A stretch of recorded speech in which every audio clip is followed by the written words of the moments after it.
Yo what's up guys, welcome back to my channel. आज मैं आ गया हूँ काफ़ी दिनों बाद एक नई वीडियो को लेकर। सो आज का टॉपिक है हमारा how to become a good batsman by improving your skills, techniques and which are the mistakes you are doing in your batting well. So आज मैं आप सबको बताऊंगा कि आप कहाँ पर इस चीज़ को इम्प्रूव कर सकते हो, कहाँ पर आप टेक्निक्स और स्किल्स को लगाकर ड्रिल्स कर उसको एक अच्छे बैट्समैन बन सकते हो। फर्स्ट ऑफ ऑल हमारे चैनल पर 1000 सब्सक्राइबर हो चुके हैं, उसके thanks to all of you. So चलो स्टार्ट करते हैं। जब भी हम बैटिंग कर रहे होते हैं तो मेन थिंग होता है आपका stance, head position, bat grip. These are the main things and main factors in your batting which defines which type of batsman you are. So we will start with the stance position. So चलिए करते हैं video को start. So main thing जो होती है batting के अंदर वो होता है आपका स्टांस। जब मैं पहले बैटिंग करता था, जो स्टांस मैं आपको इसमें वीडियो अटैच करके दिखाता हूँ, तो उसमें मेरा जो स्टांस था वो बहुत ओपन था। तो ये जो फ्रंट शोल्डर होता है वो बहुत ओपन हो जाता था शॉट खेलते टाइम। शॉट खेलते टाइम से पहले भी ओपन रहता था। तो इससे क्या होता था कि जो भी मेरी 5th 6th स्टंप की बॉल्स होती थी वो मेरे लिए डिफिकल्ट बन जाती थी खेलते टाइम शॉट्स पे। जो मैंने एक्सपीरियंस करा, फिर मैंने धीरे धीरे इम्प्रूव अपनी तरफ मैंने देखा, सेल्फ एनालाइज करा कि कहाँ मिस्टेक्स हो रही हैं। तो मैंने देखा कि मेरा जो स्टांस है उसके अंदर दिक्कत ये आ रही थी कि मैं जब भी शॉट्स खेलता था तो मैं शोल्डर्स को ओपन रखता था, जिसके कारण जो मेरी शॉट्स की जो पावर थी और जो मेरी क्लास दिखती थी बैटिंग में वो कम हो गई। मैंने स्टार्ट करा साइड ऑन रख के, दोनों शोल्डर्स को क्लोज रख के साइड ऑन रखकर फिर बैटिंग को मैंने स्टार्ट करा।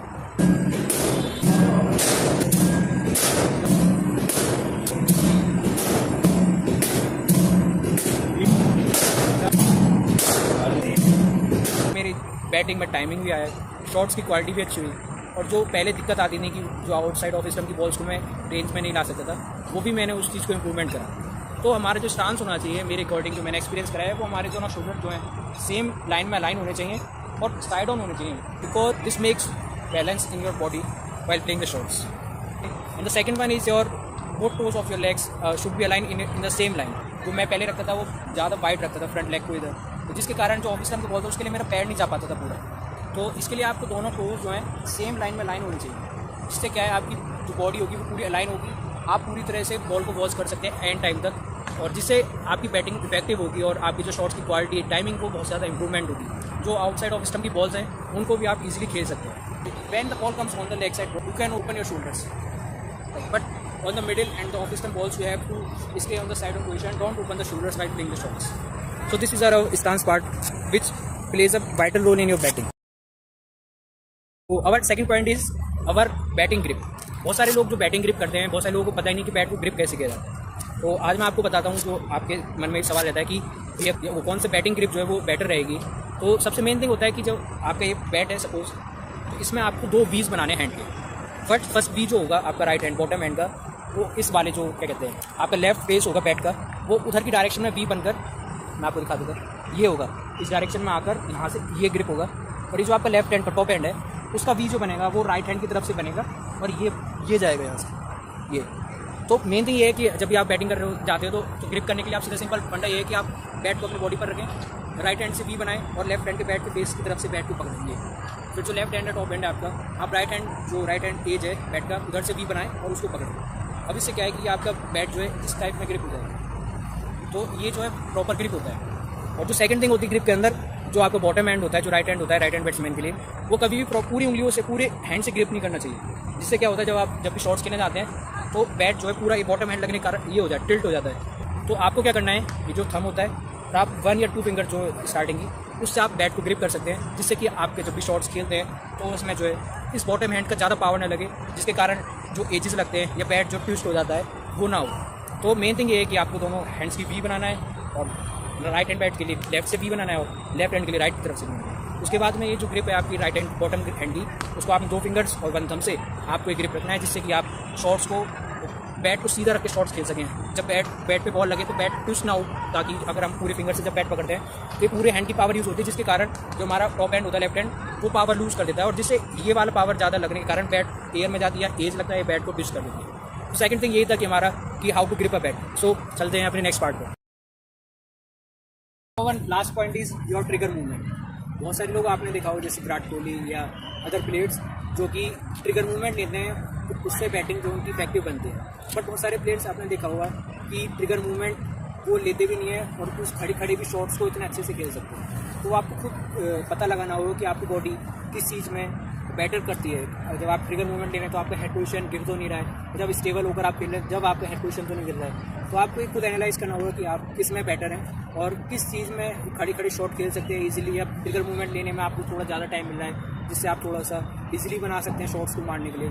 सो ट्रिगर मूवमेंट लेने का बेसिकली जो तरीका होता है, ना तो ये होता है ट्रिगर मूवमेंट इतना ट्रिगर मूवमेंट होना चाहिए, ट्रिगर मूवमेंट ना इतना पीछे होना चाहिए और ना ही बिल्कुल इतना होना चाहिए। ट्रिगर मूवमेंट का बेसिकली मतलब होता है कि आप थोड़ा सा बॉडी को, जो बॉडी वेट है आपका, उसको आप दोनों पैरों पर बैलेंस लाना चाहते हैं। तो बॉडी वेट बैलेंस जब ही आता है जब आप थोड़ा सा ट्रिगर मूवमेंट पीछे लेते हैं, देन आप जो बॉडी है, अब दोनों जो आपका बॉडी वेट है वो हाफ ऑफ दोनों लेग्स पर डिवाइड हो चुका है। तो यहाँ से आप इजीली फ्रंट पे जाकर शॉट्स खेल सकते हैं, बैक पे जाकर खेल सकते हैं, लीव कर सकते हैं। तो इसका मेन बेसिकली ट्रिगर मूवमेंट का मतलब ये होता है कि आप अपनी बॉडी को बैलेंस में लाएँ। उसके बाद हम शॉट्स को या बॉल की लेंथ को देख कर जज करके हम पता लगाएं कि ये आगे का बॉल है या पीछे का बॉल है। तो ट्रिगर मूवमेंट बेसिकली यही हेल्प करता है। और आपको एक लगाना होगा पता कि आपको जो स्टेबल होकर शॉट्स खेलने में आसानी होती है, तो ट्रिगर मूवमेंट लेके आसानी होती है। अवर नेक्स्ट पॉइंट इज़ कि हमारी जो बैट की लिफ्ट होती है, हमने कितना ऊपर रखना चाहिए, कितना नीचे रखना चाहिए, उस चीज़ को आज मैं क्लियर करता हूँ। जब भी आप सपोज आपकी जो आप पिच एनालाइज करते हो मैच से पहले, वो मेन चीज़ आपकी बैट लिफ्ट में फैक्टर रहती है। तो अगर आप देखते हैं पिच का बाउंस जो है थोड़ा सा हाई है, बॉल उठकर अच्छा आ रहा है, तो उसके लिए आप बैट लिफ्ट को थोड़ा ऊपर रख सकते हैं कि बॉल अगर उठ के आएगा तो आप इजीली कट शॉट जा सकते हैं, फुल शॉट जा सकते हैं, अपर कट के लिए जा सकते हैं। तो अगर बॉल नीचे आगे भी आता है तो बॉल इतना एनालाइज रहता है कि बॉल उठ कर आएगा तो आप वहाँ पे रोक सकते हैं। और अगर बॉलर की स्पीड ज़्यादा नहीं है तो भी आप थोड़ा सा बैट लिफ्ट को ऊपर रख सकते हैं, लाइक दिस। और एक्चुअली मैं ही पहले बैट लिफ्ट को बहुत ऊपर रखता था, जिसके कारण जो है ना बहुत सारी मेरी गलती होती थी कि कभी शॉट को लेट खेल जाता था या कभी बॉल को मिस कर जाता था, बॉल को जो है रेंज हिटिंग के लिए जाता था, वो अच्छे शॉट्स जाते थे। बट जो भी मैं बॉल थोड़ा सा शॉट आगे आया बॉल, तो उसमें बैट को नीचे लाने में थोड़ा लेट हो रहा था। तो मैंने फिर एनालाइज करा अपनी बैटिंग में, फिर मैंने देखा कि क्या सही रहेगा मेरे लिए। तो मैंने देखा कि बैट लिफ्ट जो है, जब आप बैटिंग कर रहे हो तो बैट लिफ्ट क्या होनी चाहिए, बैट लिफ्ट होनी चाहिए ना तो ज़्यादा ऊपर ना ज़्यादा नीचे। तो बैट लिफ्ट होनी चाहिए आपकी जो वेस्ट है, ये वेस्ट से थोड़ा सा ऊपर और शोल्डर से नीचे दिख रहा होगा। और जब ये आप ट्रिगर मूवमेंट लेते हैं, देन आप बैट को ऊपर ले जा सकते हैं अपने बैट लिफ्ट को। इससे क्या रहेगा कि आपकी बॉडी जो है आगे बॉल की तरफ भी गई और आप जब शॉट्स मारने जाएंगे तो उसकी पावर भी अच्छी जाएगी। और यही चीज़ मैं जब हाई लिफ्ट से करता था तो ये क्या करता था, पीछे गया मैं, बॉल के ऊपर हाथ हो गया, लेकिन हाई लिफ्ट पहले से थी, फिर बैट और ऊपर गया, तो अब जो बैट नीचे लाऊंगा तो बैट लाने में जो मिनी सेकंड्स का अंतर होगा वही मेरे लिए दिक्कत कर रहा था। तो आपकी बैट लिफ्ट जो है हमेशा बेस्ट हाइट तक होनी चाहिए। जब आप ट्रिगर मूवमेंट ले रहे हैं, जब आप इसको लेके जा सकते हैं और ये फ्रंट पे लाकर जब शॉट खेल सकते हैं। और ये जो छोटी बैट लिफ्ट रखने का फ़ायदा होता है वो होता है डेज के मैचेस में। अगर आप हाई बैट लिफ्ट रखेंगे ना, आपकी जो रिस्ट होगी उसमें भी पेन होगा। तो इसमें आपका बैटर यही रहेगा कि आप जितना बैट को अपनी यहाँ तक वेस्ट हाइट तक रखते हैं और उस ईजिली बैट को लिफ्ट ऊपर कर सकते हैं या वहीं से खेल सकते हैं। बट जब अगर आप बैट लिफ्ट को ज़्यादा ऊपर ले जाएंगे तो आपको सिर्फ ये ऑप्शन होगा कि बैट को नीचे से नहीं लाना पड़ेगा।